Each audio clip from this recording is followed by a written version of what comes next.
There are many options for hosting your photography gallery and doing print fulfillment.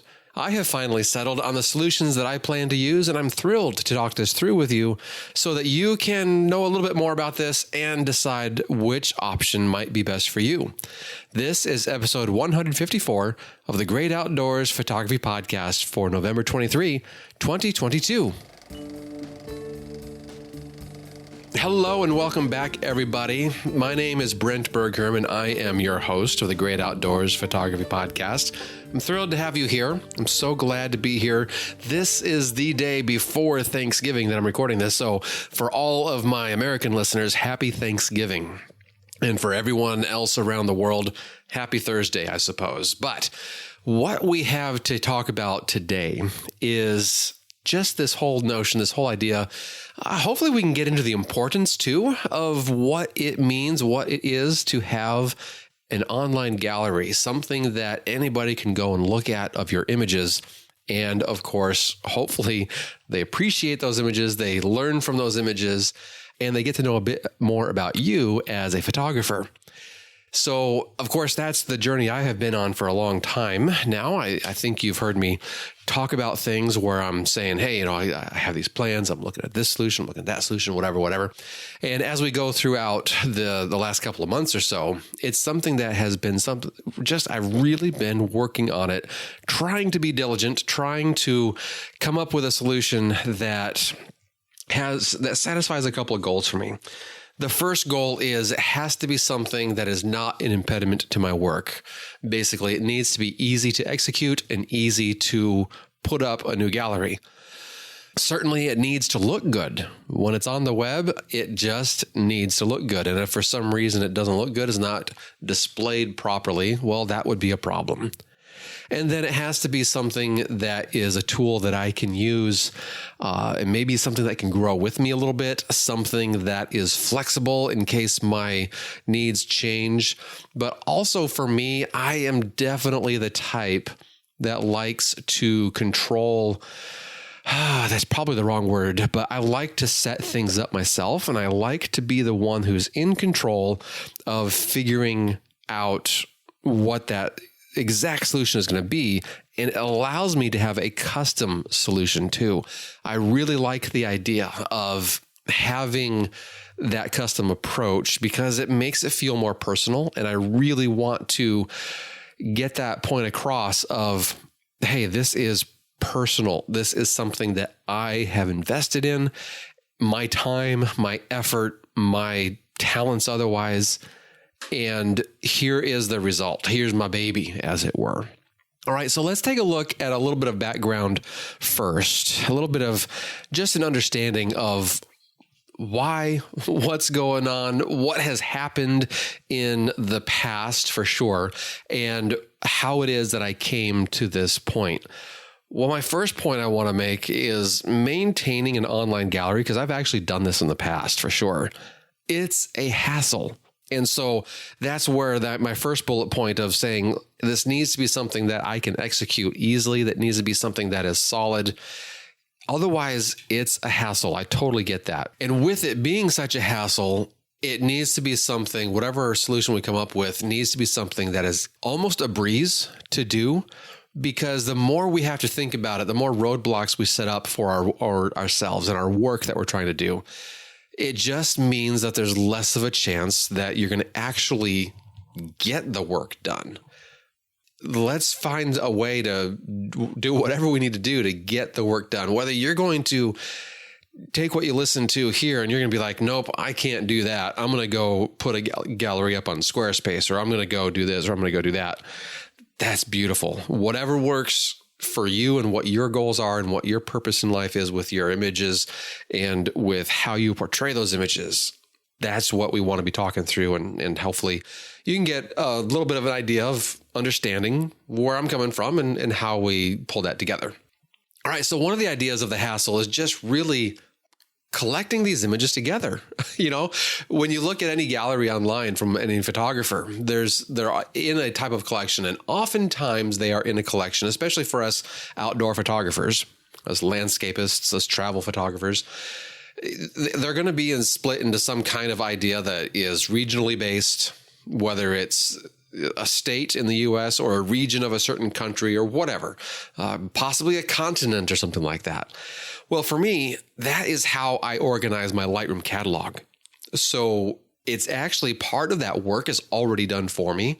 So I'm going to keep that idea largely in line. I kind of chuckle a little bit because the first gallery I published had nothing to do with location. It was all about this idea, this type of photography.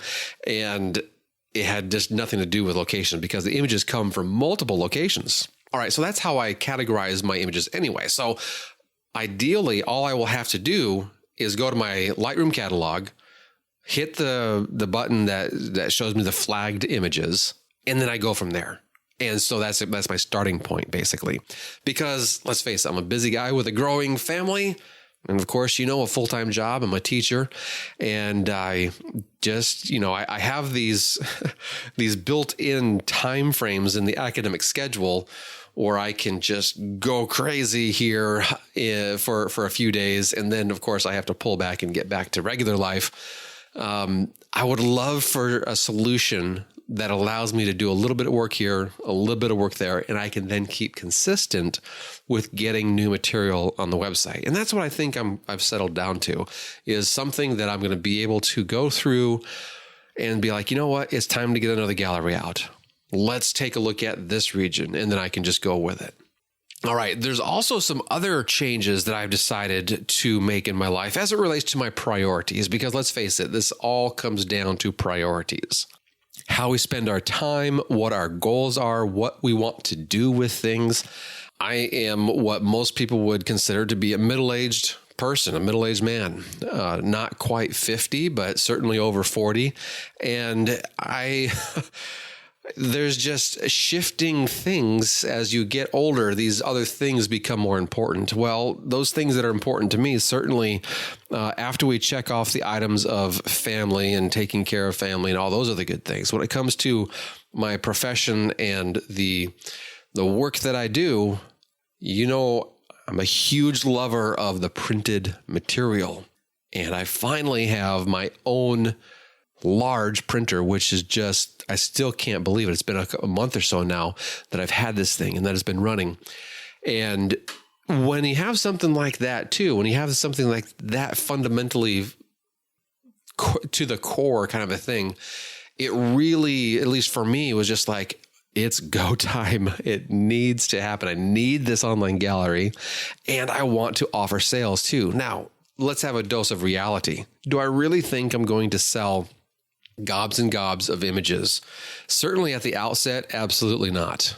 My primary goal with this printer, as it relates to some income and the like, actually has to do with printing for other artists. There are some local artists for sure that I can make contacts with, and I can print reproductions for them. That is one of the primary things I want to be able to do. And I can absolutely do that with this machine, whether they want canvases, it doesn't matter what they want. I can do that. And since, you also know from listening here on the show, I really love digging deep and understanding all of the nuances in color management and just working the best I can to get the best color out, whether it's out of my screen, out of my printers.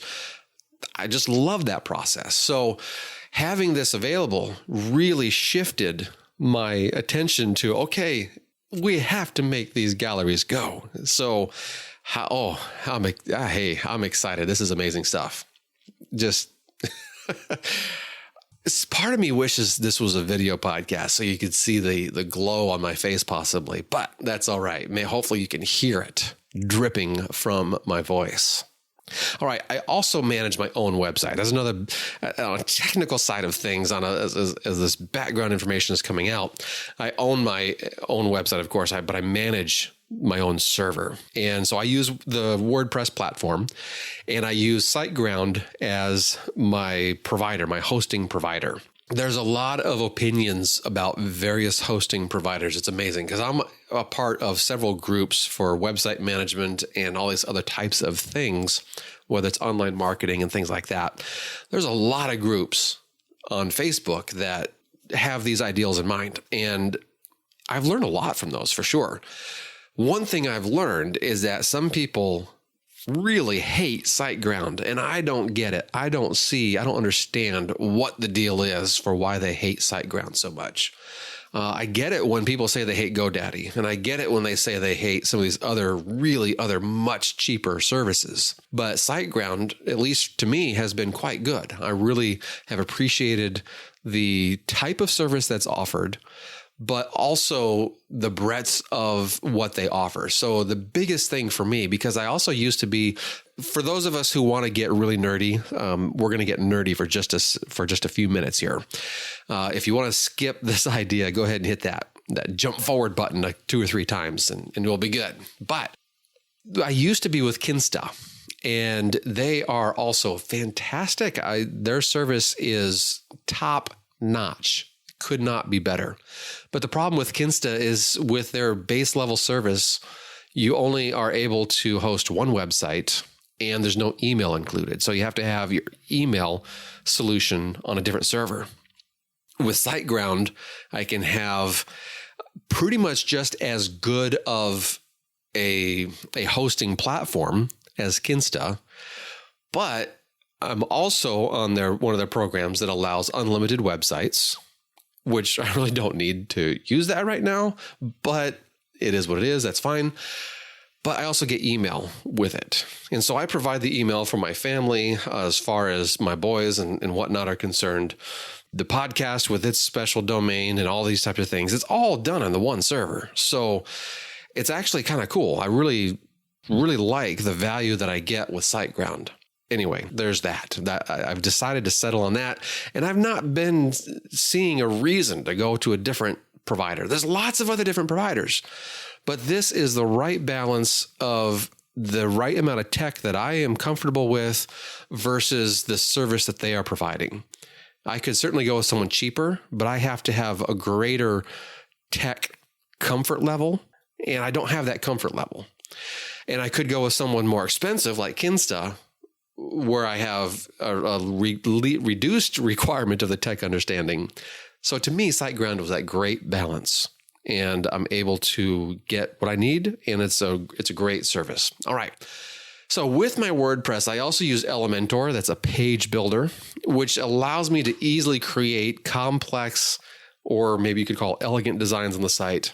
With WordPress 5, we had the Gutenberg editor come out, and you have largely what you see is what you get editing in the back end. It's not really, but it's pretty similar. And now with WordPress 6, there's even more basic functionality, I guess, in the idea of themes and the customization of themes and the like. So the look and feel of your site is more easily customizable. But I've been an Elementor page builder user for quite some time now, and at least for the time being, I don't see myself breaking from it for at least some of my pages. So I will take a look at my sales pages, my main gallery pages, and other things like that I see as more high touch, high importance level items. And I will definitely make those look really good. So also, there's a lot of work that goes into it with Elementor. Also, the show notes for this podcast, those are all done with Elementor. So you get these various columns, these various pictures, all these things, those are all done with Elementor. But when I go to the course delivery and things like that, I actually don't use Elementor on those because almost everything is delivered via video.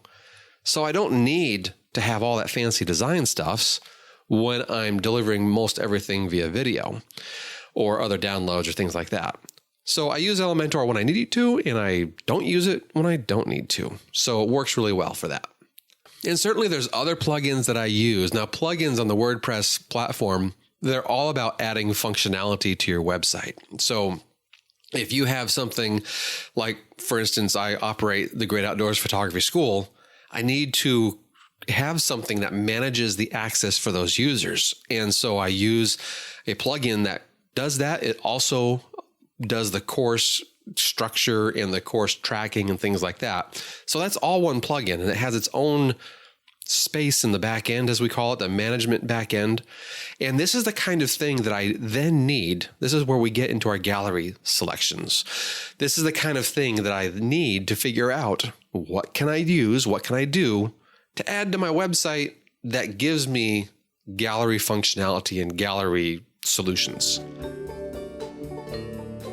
I'd like to take just a few seconds here and give you a special invitation to join the community that I've created that helps you sharpen your skills and improve your photography. And I'm talking about the Great Outdoors Photography School.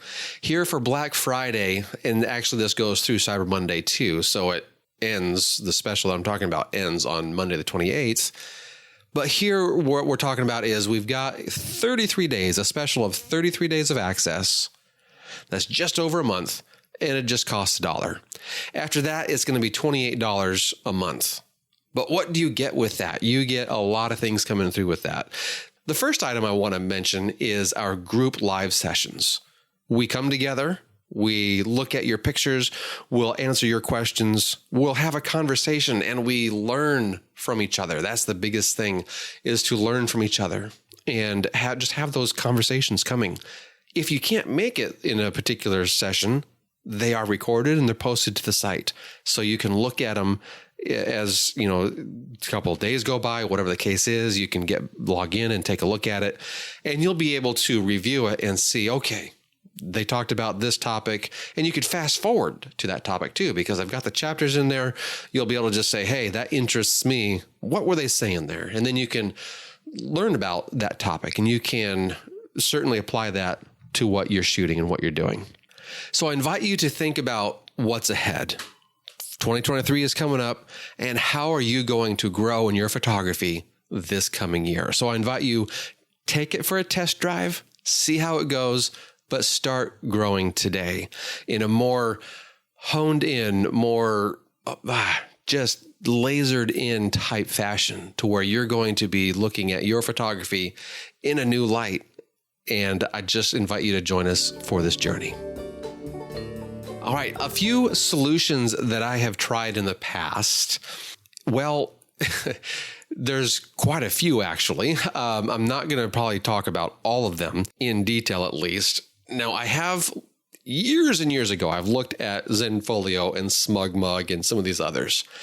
And really, I never tried them out, I guess we can say, in a serious fashion, because there were just things about those platforms that just didn't jive with me.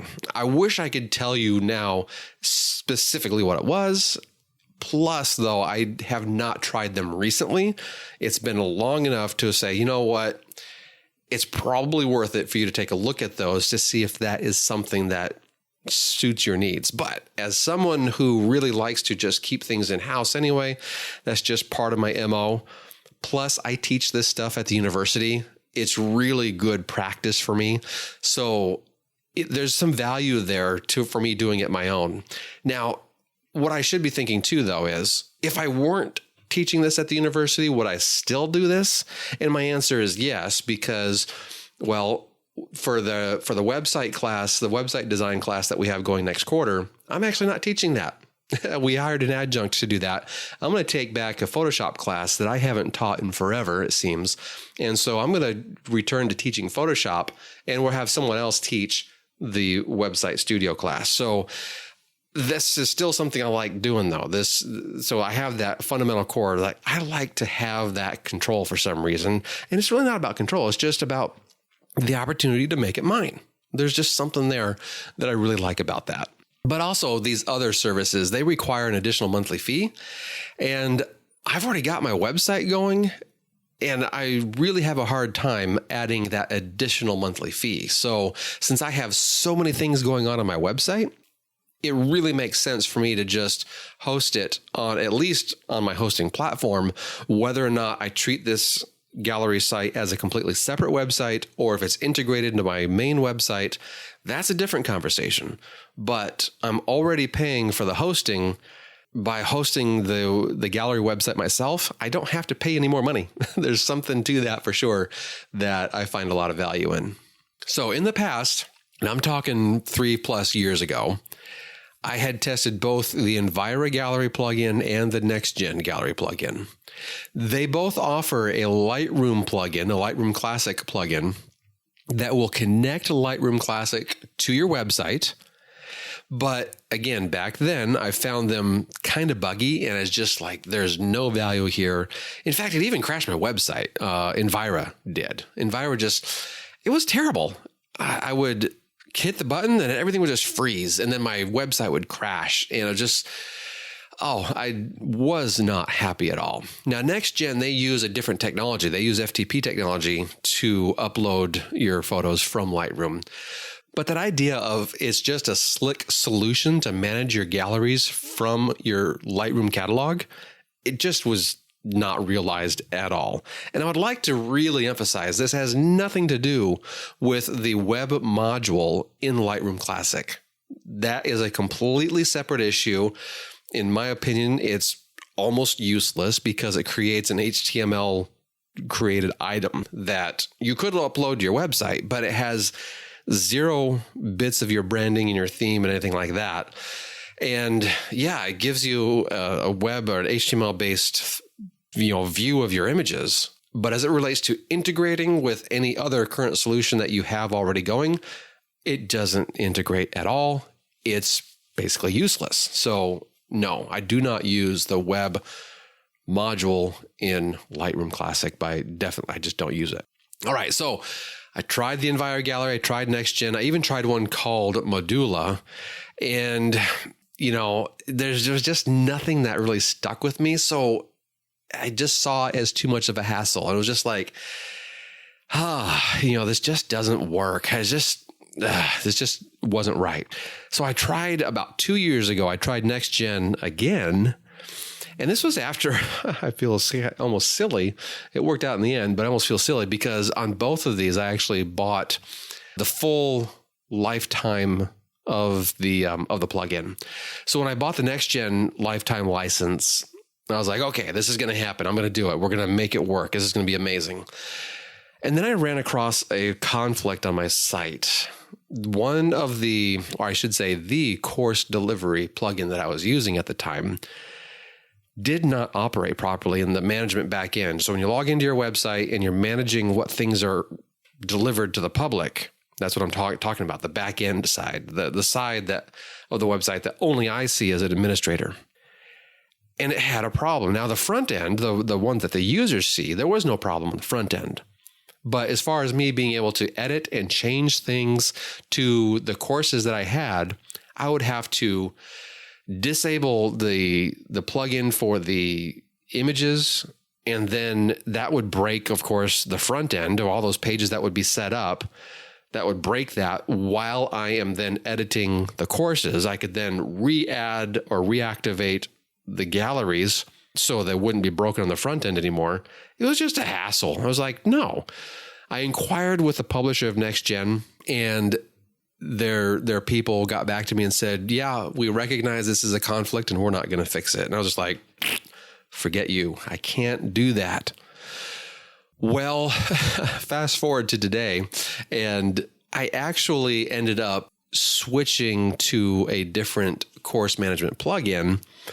And now either it was just with just that plugin only back in the past, or with the updates that have happened, the people that published NextGen have fixed the issue. I don't know exactly what it is the case, but the whole point is that issue no longer exists. So ultimately, what I ended up deciding to do was to go with NextGen. Now, there was a lot in the last couple of months, I did a lot of testing still because I was like, look, I've got this Envira, I've got NextGen. These are the two best out there, in my opinion. Let's just see what happens. What is the best one for my needs and what I'm looking for as I put together a gallery solution on my own site. So I first started with a staging site, basically a website where I was just testing these two platforms. I didn't want anything to break on my current site at all. I just needed it to be something that I could just mess with it and break it and put it back together and do whatever. And it just doesn't mess with my current site. So I tested these two plugins. They're great plugins. So in the end, I really appreciate the lightbox that Envira has. Now, the lightbox is the thing when you click on an image, you just click on one of the thumbnail images and it opens up a full screen, or at least full browser screen. It opens up a preview of the images in that gallery. And then you can click on a button and it goes through them all. I actually prefer the way that Envira does that. Now, there's a lot of options that each one has. Most of them are pretty stupid. But of the ones that I liked of each option, Next Gen or Envira, I liked the Envira one just a little bit better. I was like, man, I just wish Next Gen could do it this way. I wish it could be viewed that way, or whatever the case is. But the reason I ended up going with Next Gen is because Next Gen creates its own folder for the images, and it is completely separate from the WordPress media library. So when you upload images into Envira, it puts them in the WordPress media library. Now, the media library is the repository for all of your pictures and any other media that you have on your website. Now, for me, it's just pictures. Certainly, there's logos and whatever else. Those are also graphic files, so they qualify as just pictures. But you can put PDFs in there and video files, although it's not recommended. Video files should be hosted on a streaming platform. But anyway, you can put all these other different things there. And pictures, of course, is the main thing. Well, when you're a photographer, you have boatloads of pictures, whether it's on a standard regular old page or in your galleries or just anywhere. You have a lot of pictures. And I love the idea. I love this thinking that Next Gen has, where it keeps your pictures that are in the gallery that it manages as part of the galleries. It keeps them completely separate from anything in your media library. Additionally, Next Gen will downsize the images for you. Now, there's a lot of settings you can set in the back end. You can tell it how big you want to make those previews and whatnot.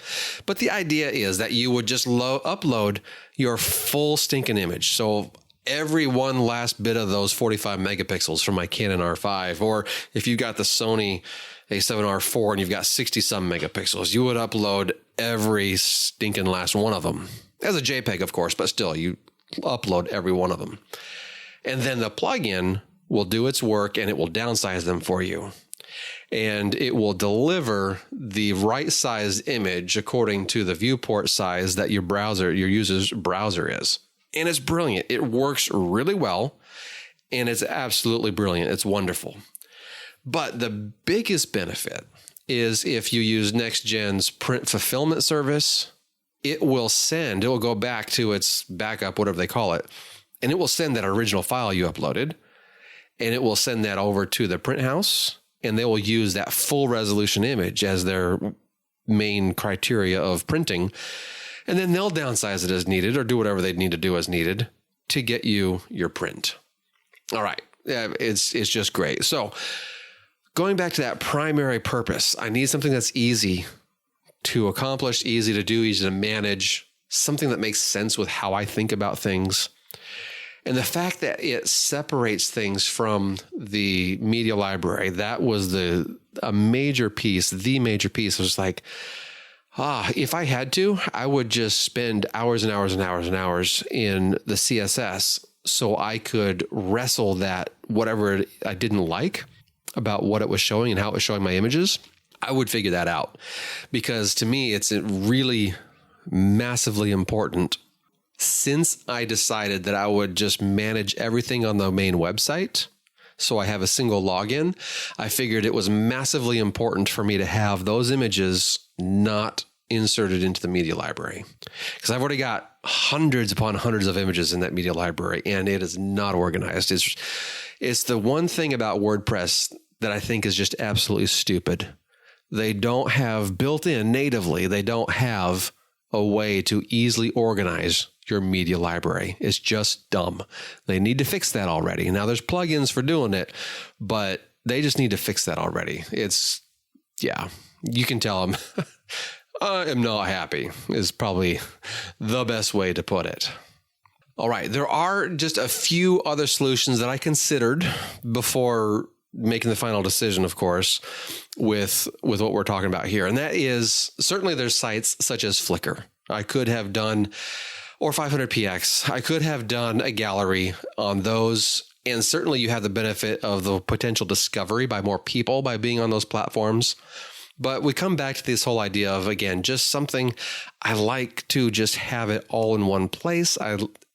It's just part of, I can control the delivery. I can control, it makes it more special. That's how I try and view it anyway. Hopefully that idea comes across, that it's something more special, but hopefully too, it's easy to find. Hopefully it's, high quality, of course, viewing and the like. So when it comes down to something that I'm creating, I do put value. Certainly I put value on the notions of, let's try and make it as bespoke of an experience as possible. All right. I also looked at art storefronts. And if you haven't taken a look at those folks, they've got some really cool stuff. It's kind of expensive, but it's a very slick solution. And that's something where if I were to maintain, or if I were to achieve some kind of gallery representation, and I'm talking like an official gallery, something in a larger city or what have you, and they're representing my images, I could see going with a place like art storefronts, mostly because they are geared towards that clientele. And there's just a lot of little tidbits, I guess we could call it, that just seems to make sense when you're at that level. But to get to that level, that was the part where I was just like, yeah, I need to scale back just a little bit. And then when I can afford it, maybe I'll consider something like this. All right. So I told you that my choice was the Next Gen Gallery. Now, one thing I did not activate, I did not utilize in the Next Gen Gallery solution was their shopping cart.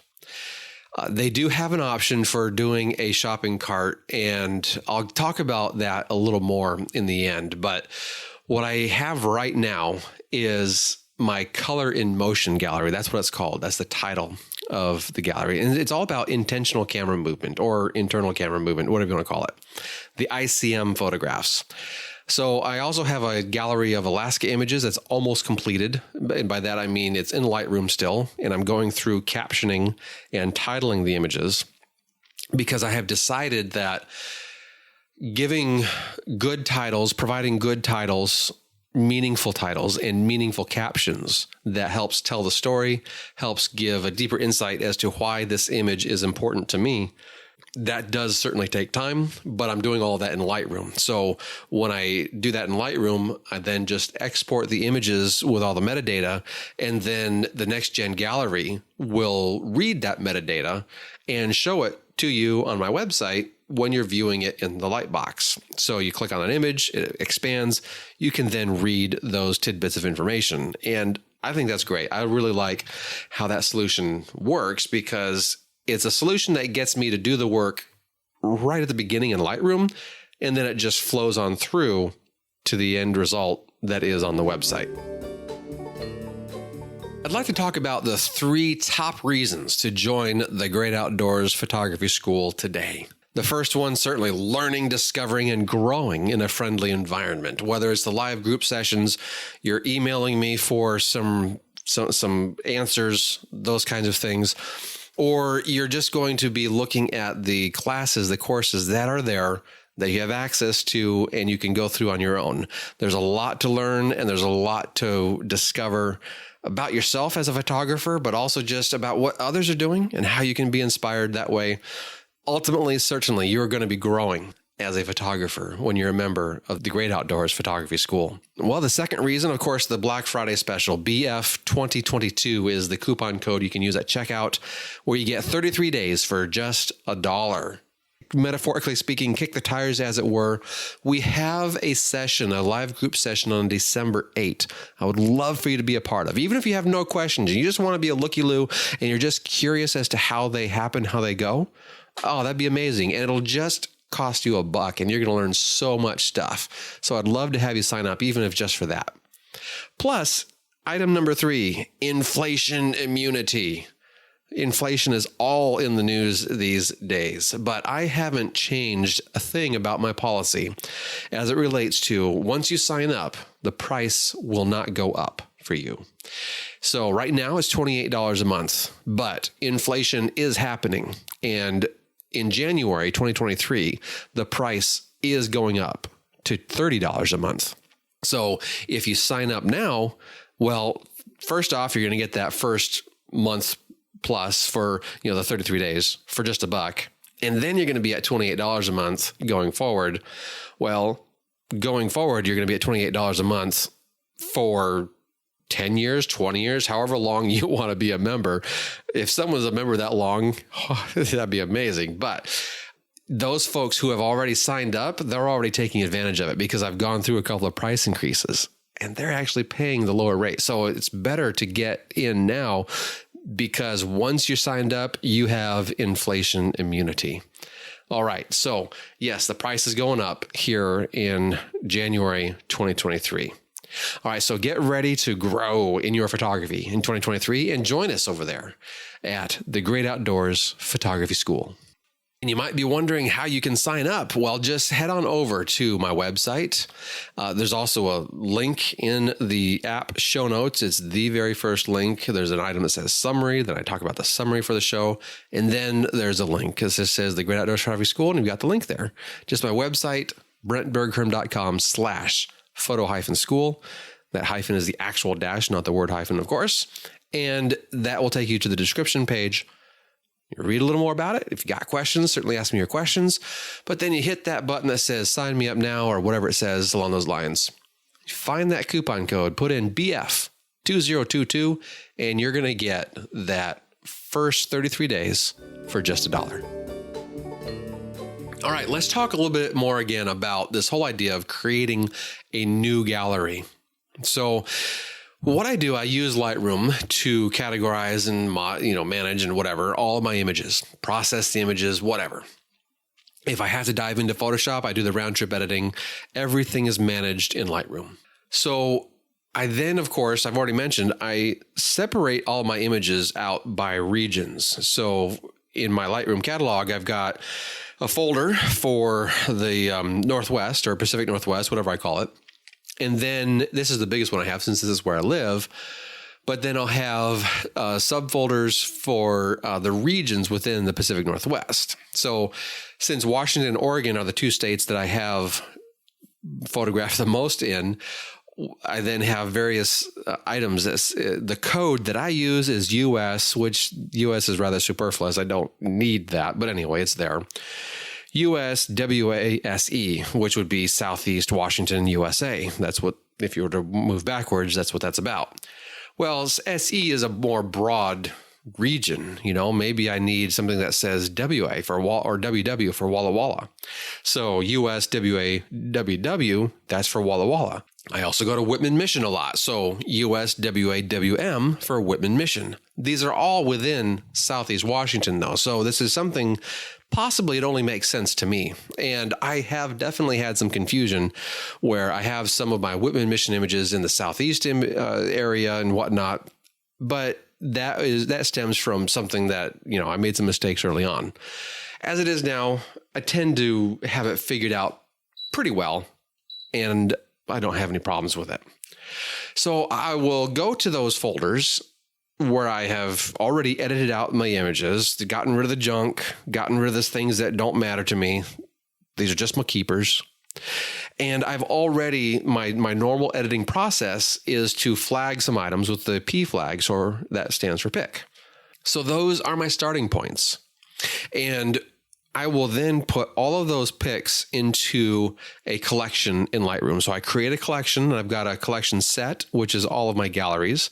And then within that collection set, I have separate collections. In this case, my first one is that I've published anyway, is called Color in Motion. And then I'm using different color codes. So that one is coded blue when it's published and out there. The other ones are coded purple because those are not ready for distribution yet.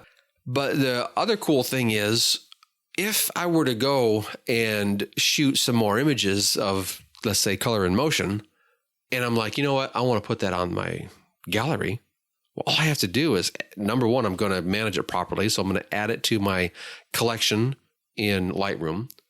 I'm going to then export those items, and I'm going to put those in the folder on my hard drive where I have those separated out, ready to upload.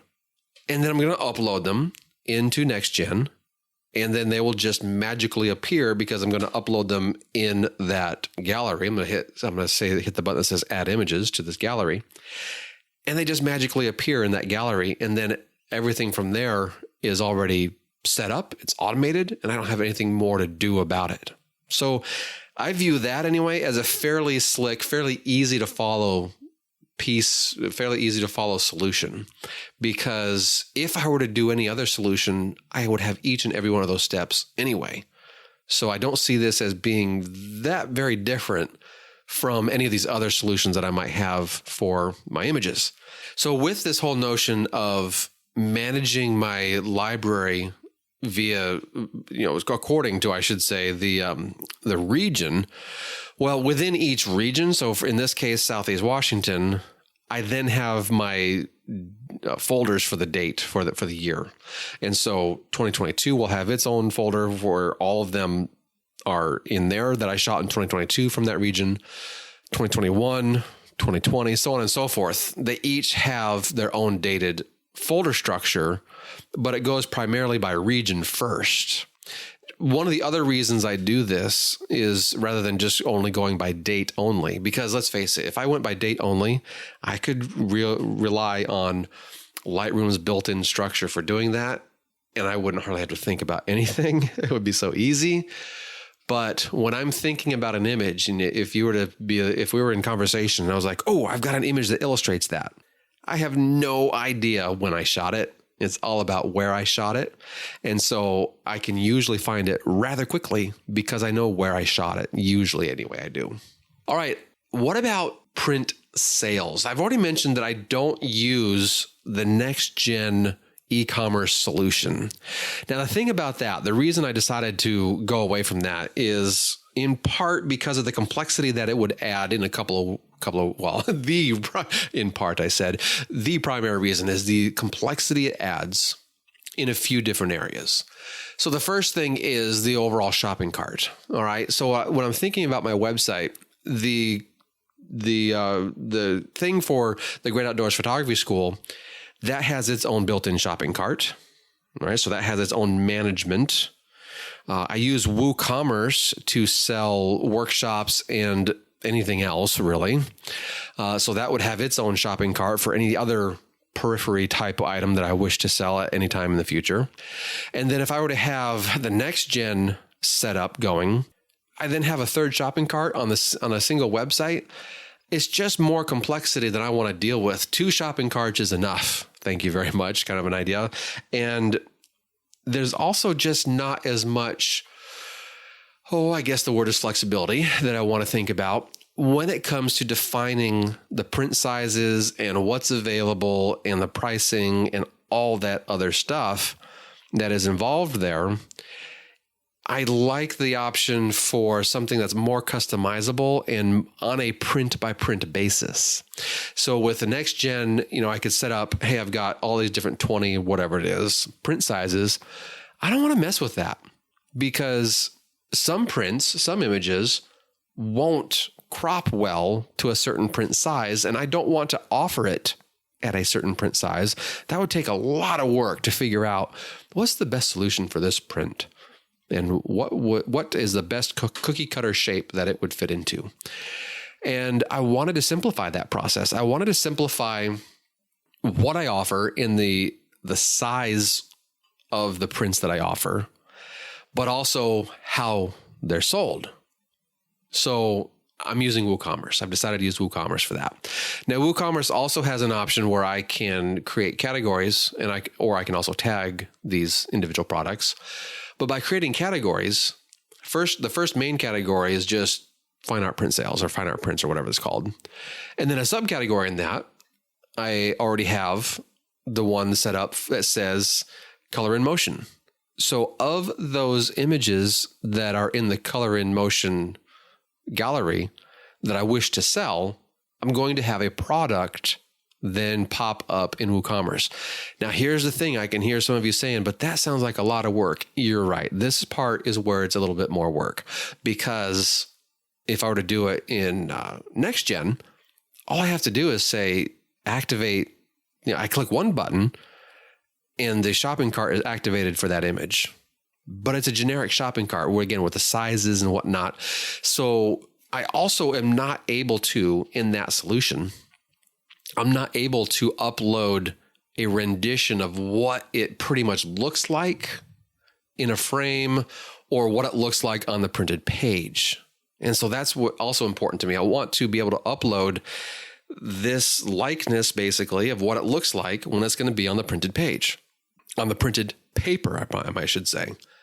And I'll get to those specifics in a moment, but having something that gives you a representation that's a little easier for you to envision what you're getting just makes a lot more sense to me. Plus, if I ever were to get a stock image, let's say of a living room or the kitchen, whatever, that it could be a reasonable idea of where this image might be, I could then include that mock-up in the images that you see for the product listing. And then you get that idea, oh, if I were to get this image, that's how big it would be in relation to the couch, in relation to the chair, the lamp, whatever the case is. That's roughly the scale that we're talking about. And so you can start to envision it a little more in your space when you see those different types of images in the product gallery. If I did the Next Gen, you just get the single picture there, and then it's just a description. It'll be on this, it'll be on that, it'll be this size, it'll be that size, whatever the case is. So yes, customization, customizability, and then also not just in the overall images of what's shown, but also when it comes to the specific sizes of what is available. I want my images to dictate, the content of my images to dictate the crop that I'm selling. I'm not going to sell, a 20 by 30, and that's the only size I offer for that size range. If my image should be 20 by 32, then it should be 20 by 32. If it should be 20 by 32 and a half, then it should be 20 by 32 and a half.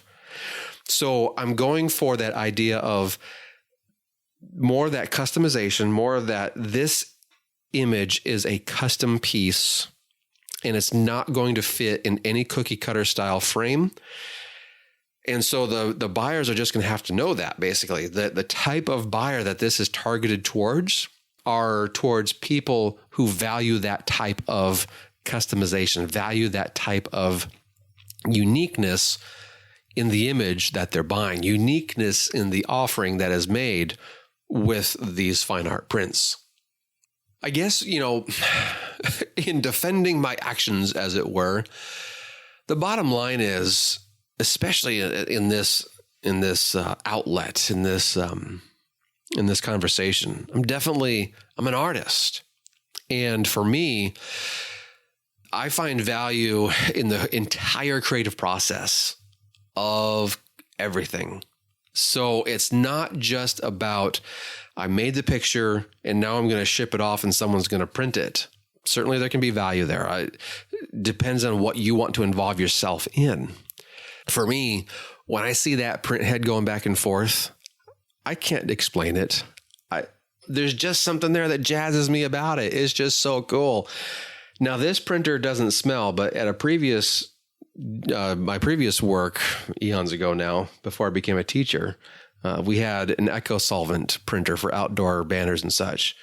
And it had a certain smell. And once it got up and running, and it was running consistently for a while, it had a certain smell. And I was like, that's the smell of money. That's the smell of our shop making a buck. And that's awesome. Now, this doesn't do that, but just the idea of that thing running back and forth, I don't know. There's just something soothing about that motion, about that happening.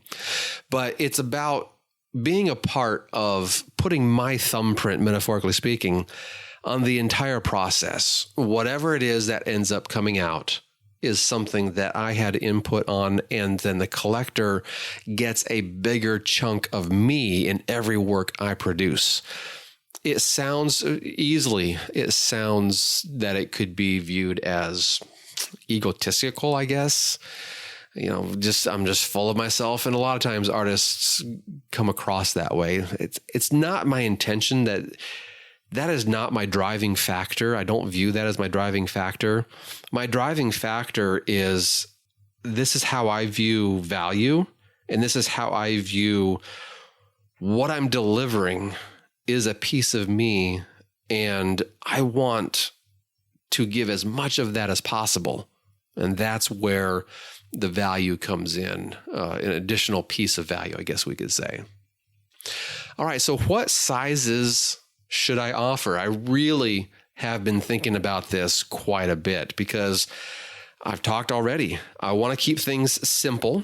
I want to keep things moving along, or whatever causes me to have problems, whatever causes me to have hiccups in getting my process going and to getting these prints made, well, that will just be a hindrance and it will cause me to delay getting prints out and all sorts of stuff like that. So I want something that is going to work and work well.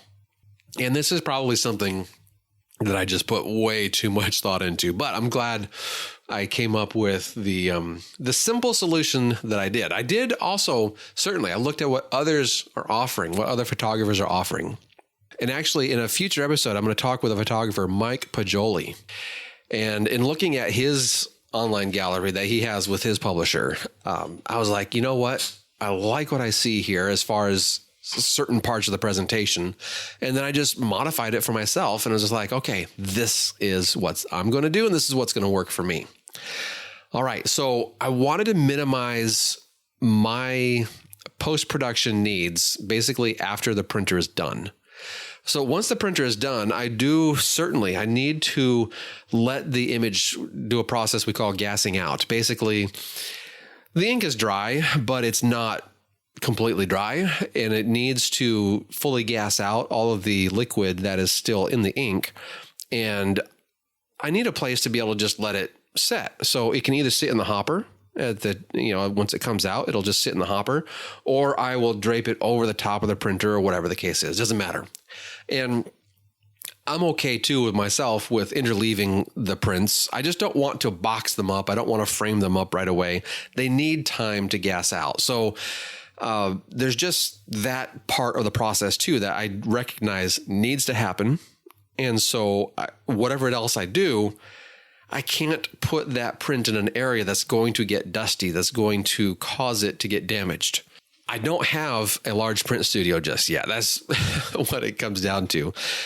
I have a huge goal that when we bought this place over 2 years ago, I was just like, this is what's happening. I have to make this happen. And that is, we have a 3,000 square foot shop on the property, mostly fully insulated. So the roof is insulated, the ceiling, I should say, whatever you want to call it.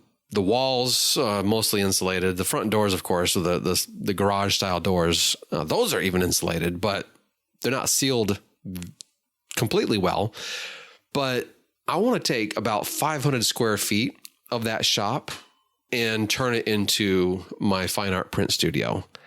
And then we're going to take another 500 square feet of that shop and we're going to convert it into a multi-use space so that the wife can use it as a classroom area, production area for different types of classes and such that she runs here on the farm, whether it's something craft related or whatever, maybe putting some kind of recipes together. I don't know, have no idea, but that'll be shared space for me also running workshops and the like. For having people here on the farm, going out and photographing flowers. This is like a 5-year plan I'm kind of talking about here. But then, of course, going into the studio and printing. Yay. Well, I don't have that space, so I need something that is going to work with what I got right now. Plus, the shop has its own 200 amp service, so anything electrical, we're good to go. I just can't wait till I can make that happen. But for as it is now, I'm in my office that's in the garage. It's about 120 square feet. And so this is very limiting. My printer barely fits in this room. So for basic art prints, I decided to offer just 3 sizes. Now, these sizes are going to be based actually on the material that I can buy for this machine. I can buy roll material that's either 24 inches wide 36 inches wide, or 44 inches wide. Of course, I can get 17-inch paper. I can get sheet paper like 17 by 22 and other things like that. Those additional options just complicate things. And I have a huge goal of keeping things simple as possible, as simple as practicable, basically, is what I'm looking for here. So the image that is going to be printed on the paper, it will have a 3-inch border on top and on bottom and on the sides. And so if you were to order a 24-inch print, the image area will actually be only 18 inches tall because it will have 3 inches on bottom and 3 inches on top. That's kind of like a built-in matting type item. Then if you go on the 36-inch paper, the image area itself is going to be 30 inches tall. And then if we go on the 44-inch paper, the image area itself is 38 inches tall. And then I'm talking about, of course, horizontal images here, landscape-oriented images. The width of that print is determined by the crop of the image, rounded to the nearest quarter inch. I'm not going to go to some crazy number. I will purposefully round it to a quarter of an inch because we're talking those sizes. A quarter of an inch is minuscule adjustments. So we're going to be fine with however those end up cropping. And then, of course, if it's vertical, the same idea happens. We're just talking the width of the image, and then the height is what's variable. So I mentioned I'm just offering 3 different sizes, but it's really based on 3 different heights, or if it's a vertical image, 3 different widths. And this is going to be something that I think makes sense. At least my vision is it makes sense for me and my production. And also it allows me to have what's the word I'm looking for? It allows me to have a process that is repeatable because I need to make images for the store, for the product. And I can set those up in Photoshop, those templates up in Photoshop. And then it just becomes really easy to make those templates and to say, hey, these are the options that are available. All right. Does that mean that I would say, if someone were to come to me and say, look, normally your image is 38 inches tall on that 44 inches of paper. I really want it to be 42 inches tall. I have this need. I'm going to have it framed or whatever the case is. I'm always going to be open to those custom jobs. I'm just saying for what's available by default on the store, on the web, on my website, this is what we're talking about. So I also for sure need to keep an eye on sharpness and resolution for sure. So not all images will support or will be available at that largest size. So that's something that I'm always keeping track of. And that is something that I can easily modify when I put a new product on the store. I can look at it and I'm like, okay, that doesn't qualify. That doesn't work for that big of a print. And I'm going to be able to just take that off. I'm not going to worry about it. Or I can say, you know what? That's only available that big on Canvas because I know Canvas is a bit more forgiving. And when I then add metal printing to the mix in the future, then I'll be able to go back to those items and I'll be able to add the metal prints as well. So that will be a little more work, admittedly. What I might actually do, it sounds kind of weird, but I might actually set it up beforehand so that it's already there. And then all I have to do is type in one little thing and then it suddenly appears on the website, but it won't appear. The support will be there for metal prints. I just need to then come up with a solution to the research that I need to do in order to accommodate or in order to make those metal prints happen. I can make small metal prints, but I'm not interested in selling small prints. I want to sell big prints. So an 8x10 is a limit that I can make right now. And that's just not something that doesn't move me. That doesn't motivate me to get things moving in the direction of metal prints.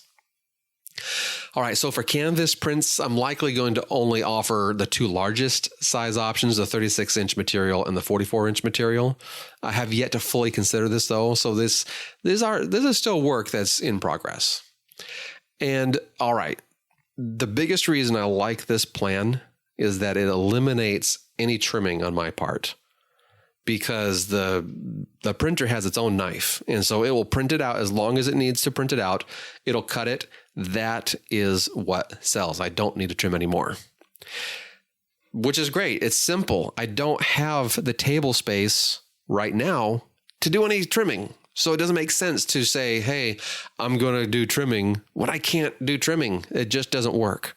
So yes, every image will go out with this 3-inch border of the paper all around. Perfect place for handling, perfect place to work with the image without putting your grubby fingers on the print itself. Unframed prints will be shipped in a tube, so they'll be rolled, and then framed prints will be shipped flat, ready to hang. So there's that solution, for the buyers as well. And it's likely that any orders within the neighborhood of 50 to 100 miles from my home here in Northeast Oregon, I'm just going to deliver personally, if we can arrange that with a collector, of course, because the shipping costs on these things is going to be so much. It's going to be the thing. I might as well just go ahead and drive it out there and make a day of it and get out there and just deliver it myself. That would just be awesome to also just to make that connection with the collector. Oh, that just tickles me. I would love to be able to do that. Oh man, alive. Yes. Good stuff. It's good to see these things finally coming through. I've been fairly frustrated about a few things, and to have these plans finally coming through are just amazing. Really loving how this is coming together. So I've really been stoked about it. It's probably the best way to put it, for sure. Hey, I'd love to tell you a little bit more about the Great Outdoors Photography School. And the first thing here is, what are the live group sessions like? So basically, I've just put together a little bit of a, I guess we'll just call it some frequently asked questions. And what are the live group sessions like? Well, we meet 4 times a quarter. And as the school grows, I will plan to add more sessions. But for now, 4 is working really well. With the size that we have and everything, it's working really well. And as a member, you'll be able to receive a reminder via email. You'll be able to log in to the website. You'll get the session information, and you'll join via Zoom. We'll meet for about an hour, I say, but recently, and I love my people. So if you're a member, this is nothing is bad here. But we've been going for upwards of an hour and a half to 2 hours sometimes. And that might sound to you like, I can't commit that, time. And I understand. You are welcome to either come in late. You're welcome to leave early. You put in what you want or you're able to put into it. And if it's the kind of thing where you need to leave early, then I would just say, please let me know so I can address your questions possibly sooner, maybe if I can, than maybe some of the other questions that we have. So, I understand that it's supposed to be about an hour to an hour and a half. And sometimes it's been closer to an hour and a half to 2 hours. And it was just so much good things to talk about, though. What about the courses? Number 2 of these frequently asked questions. What about the courses? All right. There are 2 of my signature courses, Master Photo Printing and Design and Creativity in Photography. Each course is both broad and deep, and they are delivered via an online. They have HD resolution. You can play it on any modern device, and it'll keep track of what your progress is. And you'll be able to come back and pick it up, spend 20 minutes to an hour on it, whatever. Put it away for a day or 2, come back in a few days, and it's going to be right there, and you'll be able to pick up where you left off. Well, the Master Photo Printing is all about, of course, printing and diving deep into the print process and understanding what happens to get a good print out. We're going to look at color management, all sorts of good stuff. And design and creativity is all about your ability to creatively compose an image and to understand what's important for you in that image. And of course, communicating what's important for you in that scene. And that is the course that is growing. I have 2 more modules on color that need to be released. And then I'm going to dive deeper into these more advanced design principles. So we've got the basic design principles already out there. And I want to really emphasize, I'm not using the language about photography rules. My philosophy is that when you come to a scene, I don't want you to feel inundated about, I need to make sure I'm addressing this and addressing that and whatever. I would rather you just say, hey, you know what? What do I have available of those recognized design principles? What do you have available?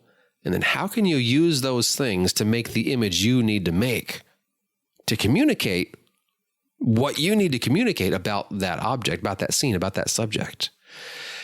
And when you look at your photography in that scope and that with those types of viewpoints, to me, it's been quite liberating. And I'm sure it'll be quite liberating for you too. And I invite you to BF 2022 is the coupon code. You can get 33 days for just $1. And yeah, I think you would be able to find some value in that type of mind shift change that will take you to that next level that you just didn't even know, if it's fair to say, you just didn't even know was there. And yeah, that's good stuff is happening, let me tell you. All right, there are some other things I would love to just show you. So the very second, the next item after the main link to the Great Outdoors Photography School, in your app show notes, it will also be on the website, but in your app show notes is going to be a link to a video that I put out there. It's on my website that you'll be able to see me go through these other items that are based on these frequently asked questions. And I'd just love to show you the site and show you what it's like. So if you would click on through and be able to see more of what the Great Outdoors Photography School is like, that would be amazing. I would really appreciate it. All right, what's next for this whole gallery, for this whole everything we got going on with what we're talking about today? I would love, of course, to have some kind of gallery representation. So whether it's, in a far off city, whether it's something here in the Northwest, I'm not going to be picky at all, but having some kind of gallery representation would be really, I want to say something beyond really cool. That just sounds really dorky, but it would really be an amazing step in the process, a really amazing, just an item to achieve, I guess, is what I'm looking for. Certainly I'm not going to deny this, but it's not what is motivating me. This is another thing. I think I have shifted some motivations for what motivates me to get this work done. And that is gallery representation on an academic side of things, for my academic side of life, would go really well. By September next year, so I've got oodles of time. This is one thing in the academic world. Things take forever. So by September next year, I need to write a dossier and tell the school why it's a good idea for them to continue hiring me. We call this post-tenure review. And in doing these types of things, you have to have certain what we call professional development and other things that they expect us to do that are outside the classroom and whatever. Of course, inside the classroom, hugely important. I have to talk about those things and address those things as well. But with what we're talking about today, it's those outside the classroom things. And let's face it, being represented in a gallery would go a long way in the post-tenure review. But I already have enough of that stuff. So I absolutely do not care. That is not my motivation at all for desiring this whole idea of gallery representation. The gallery representation is the motivating factors for me. Certainly it would be about reaching collectors in a specific market, in a specific region or area. And it would also be about a little bit of having that relationship and having that ability to have an additional outside influence that's helping me understand what works and what doesn't work in the fine art print space and the like. I mean, I can read books all I want. I can do all sorts of things, but when you talk to people, that's where you really get the good stuff going. That's where it happens. And so those are the things that are truly exciting to me anyway. And the reasons why I really want to go down this line, the reasons I want to get gallery representation, again, has nothing to do with my academic abilities and the like. I have enough of that stuff already. It's more personal for what I would hope to be able to achieve. Also, other goals I have that I'm interested in offering. I think I've mentioned this before. I want to offer reproductions to other artists, whether they be painters or whatever else, but painters, drawers, watercolors, whatever. Those are the kinds of things that initially makes sense for sure. In fact, I got this printer that I have, this Epson 9900. This used to belong to a fellow here.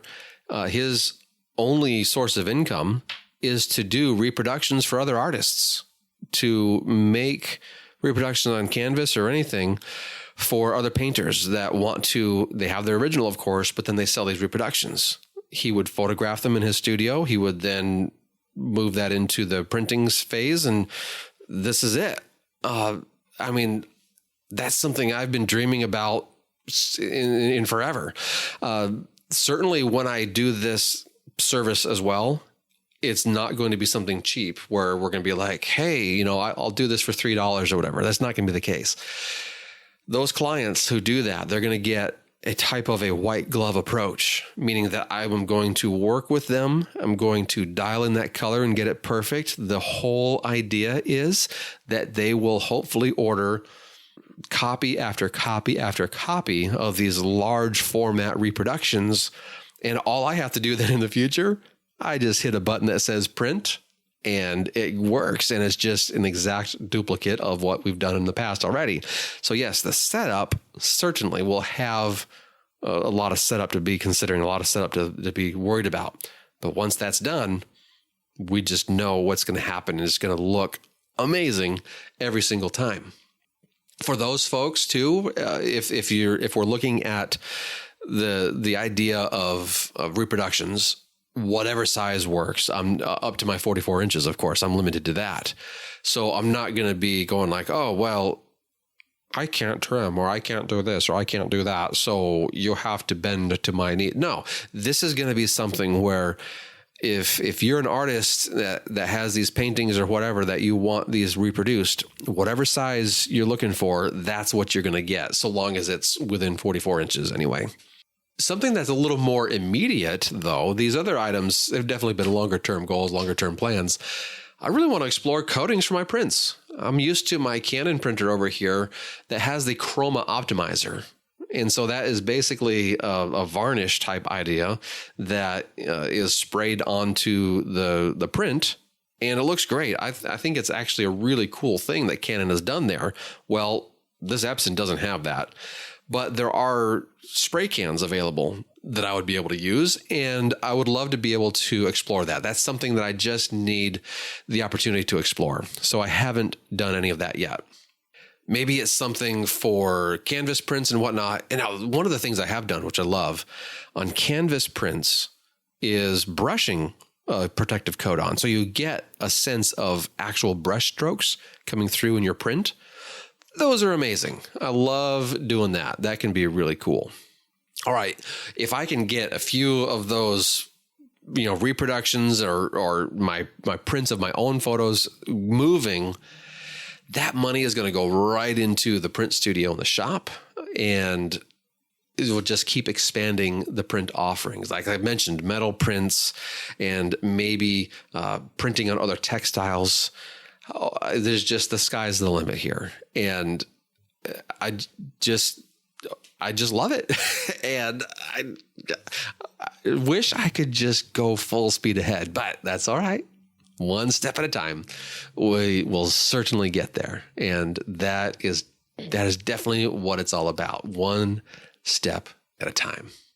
All right. As we wrap up this episode, thank you so much for being here. This has just been an amazing topic to cover with you, and definitely reach out if you've got some questions, if you've got some thoughts and ideas. The Facebook group is there for you for sure. Let me know what you got going on. Let me know your thoughts on this idea. I would love to continue that conversation there in the Facebook group.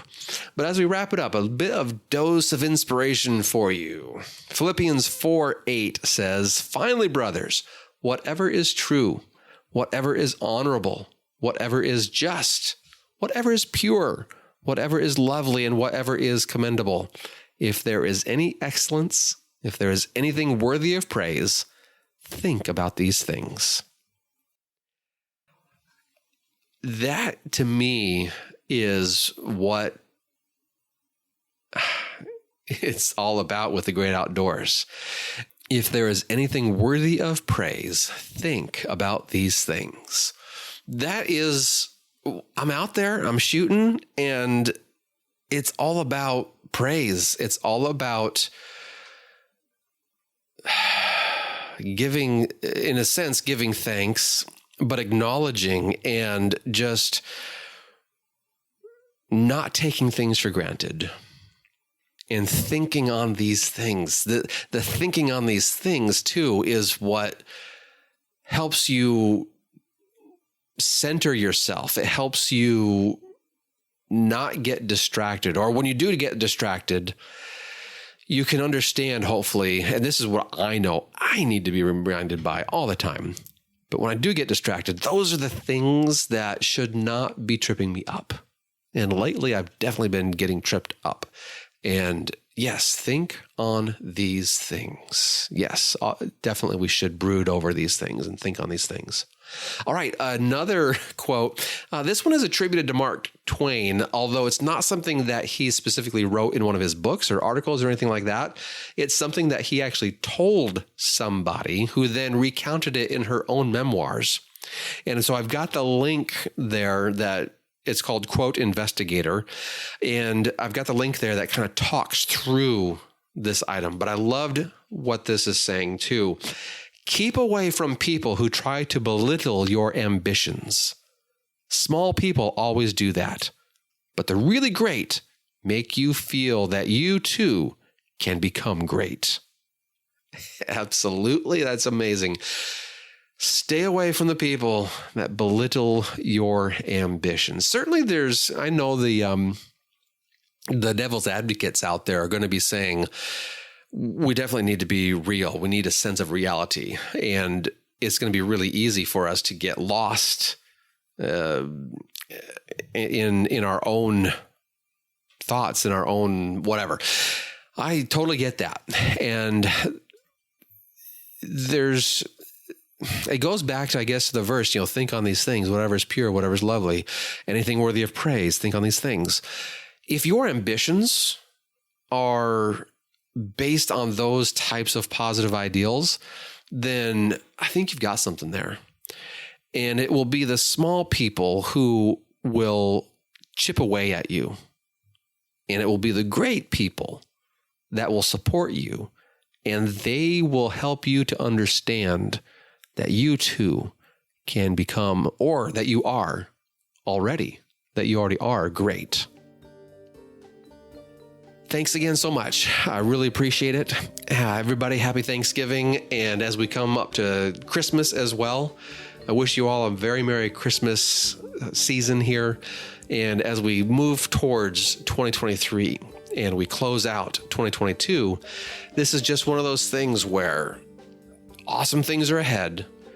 Thank you so much for being here. And I'm looking forward to continuing this journey every single episode. And it's just good stuff. And I couldn't do it without you. Thank you so much. Until next time, happy shooting.